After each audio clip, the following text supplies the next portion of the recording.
be that, or it could be as simple as, I'm going to buy a franchise for Pandora because they're already successful and I've just got to slot into their model. That's still an idea. We have a lot of ideas, and actually Dave did some nice interview work with me on the weekend about really how the process of refining and defining an idea. When you go from idea, you go into brand. This is the first shift. So these days, and I'm talking in the modern world, brands speak to us. Gene Simmons from KISS says, I'm not in a band, I'm in a brand. Right? So brands speak to us. Virgin, Apple would be two ones that have spoken to us a lot in the last few years. Not so important 200 years ago, very important in the modern world where we shift into this brand. So you take your idea and what's the brand behind it? And so many people spend so little time on their brand. We run with our brand very, very subtly. I mean, it's everything from my shoe sponsor, Mayer, and there's at least 3 people in the audience now wearing Mayer shoes, including some of our guest speakers. Thank you very much, John.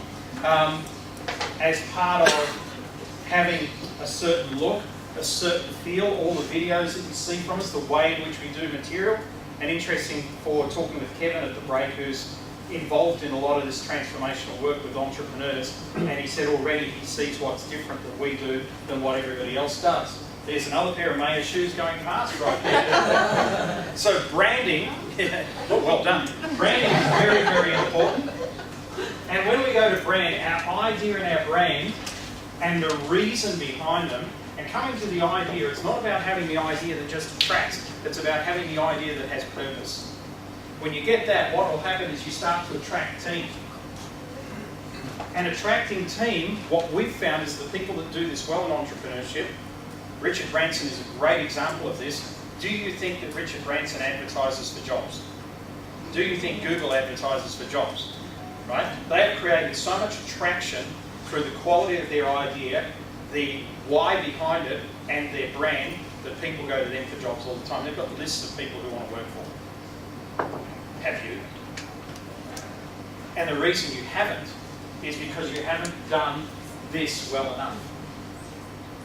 You haven't developed a strong enough idea. It hasn't got as much clarity. You haven't created as much charisma around the brand, as a greater workspace in which to work in and all of that sort of thing. When you do, the team will be starting to be attracted to you. Otherwise, you've constantly got to go out there and push market to do everything. Push marketing is hard. We'll talk about pull marketing, which is attraction. Entrepreneur X Factor is a great example of that, where we use the concept of flow in this very event here. So, the concept of flow is that everything, money is like a river.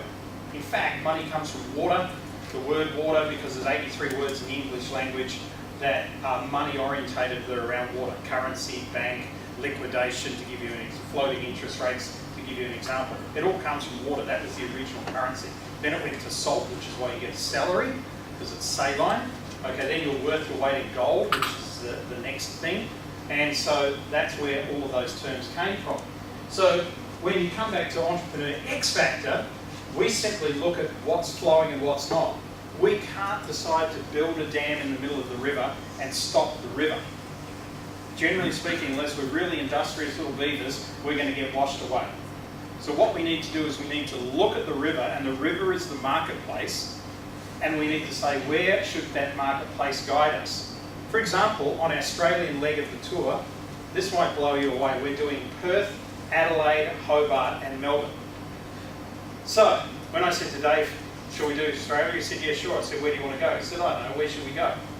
I said, well, how about I just read you out the cities? And he goes, yep. I said, Sydney. He goes, no. I said, Brisbane. No. Perth. Yep. Adelaide. Yep. Melbourne. Yep. Anywhere else you'd like to go? He goes, oh, I don't know. Are there any other cities in Australia? I said, well, there's a few others. How about I share a couple of names with you? I said, Canberra. He's like, no. I said, Sunshine Coast. No. Hobart. Yeah, let's go there. Okay, do you know what's in Hobart? No, but let's go. That sounds good. Right? So that just simply him energising that statement, and I went to my Facebook and thought, how many people do I know in Hobart? One person. He didn't know anybody, so between us one person.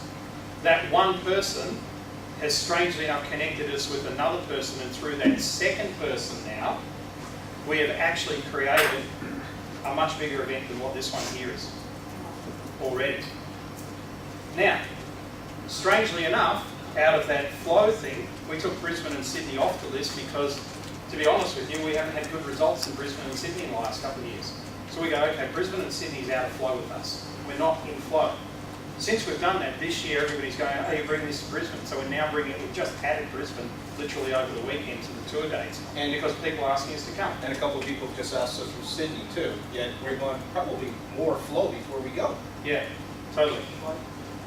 Last year, we got asked to come to Paris and do this event. I said to Dave, I just don't feel Paris is ready for us yet. He said, yep, I agree, so we went to Prague instead. Prague was a great event, had an amazing time, lots of value. This year, we met 3 people inside of a week that lived in Paris that said, we'll help you, and now Paris is getting organised. Right, so that's how flow sort of works. That's how you allow flow to come to you instead of going, I'm going in this direction. Right? And I'm gonna run my event in Sydney because it's the biggest city in Australia, and I'm an idiot if I don't try and do it there. No, you're an idiot if you try and do it there and there's no flow. You've got to take your ego and put it aside, you know, because somebody else could go to Sydney that week and have 1,000 people in their event, and that's when Mike has to take his ego and put it aside. Because it's not about him being any better than us or anything like that. It's actually about flow. It's actually about flow. So team, partners are attracted to you, affiliates, people who will be your ambassadors, people who will be your strategic alliances. They're attracted by the quality of the team, the quality of the brand, the quality of your idea, and the why behind it. Once you've done that, you've actually built your business to a point where it has equity, it now has some value. In the startup communities around the world, this is what's happening. This is a lot when businesses are being sold at this point here. They may not even be trading. In Singapore, Dave worked with a group of young people who were offered how much for that their little business from Startup Weekend? Yeah, actually, it was 54 hours invested in the business, about 6 months of working on the business, and 30%. They were offered $1 million, and they said no. $1 million for 30% in business. So then they went to the next part, which is they moved to acquisition. Now they're actually acquiring premises, they're acquiring staff, they're acquiring products and services and key partners and other things here at this level, much higher than they were then. They're actually turning on the cash flow tap a bit, so now the cash flow is really starting to come in. And at that point there, they got offered another offer, Dave, which was what? It's a joint venture with AirAsia. So basically their partner, their collaborative partner, their funding partner is AirAsia. In terms and conditions weren't released yet. They would have been pretty significant. I reckon they were shooting to get 20% for about $1.5 million. About a $7 million valuation. Somebody going to hand it, Rachel? Yeah. How do you attune yourself to the rhythm and the flow? Right.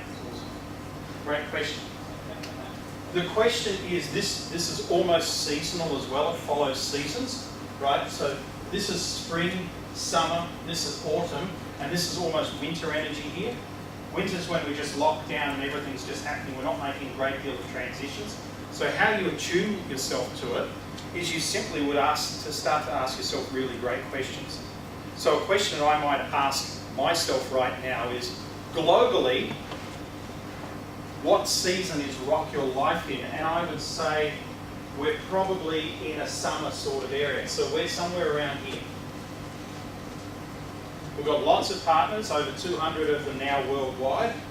We've got a business that's got some really decent value within it. But now we really need to move to acquisition. Acquisition is the very next thing that we need to do. And it doesn't mean we go out and buy companies or anything, but it could be acquire really key strategic partners who can get us to hundreds of thousands of people. It might mean acquiring, Dave and I have been talking about acquiring some key positions to work within our organisation. So it's asking those questions, yes.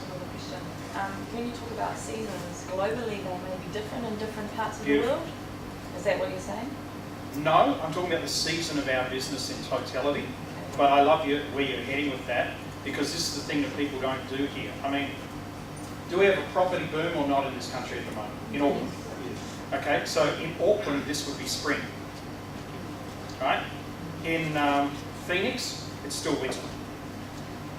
So if I was a property trader in Phoenix, would now not be a good time to move to Auckland?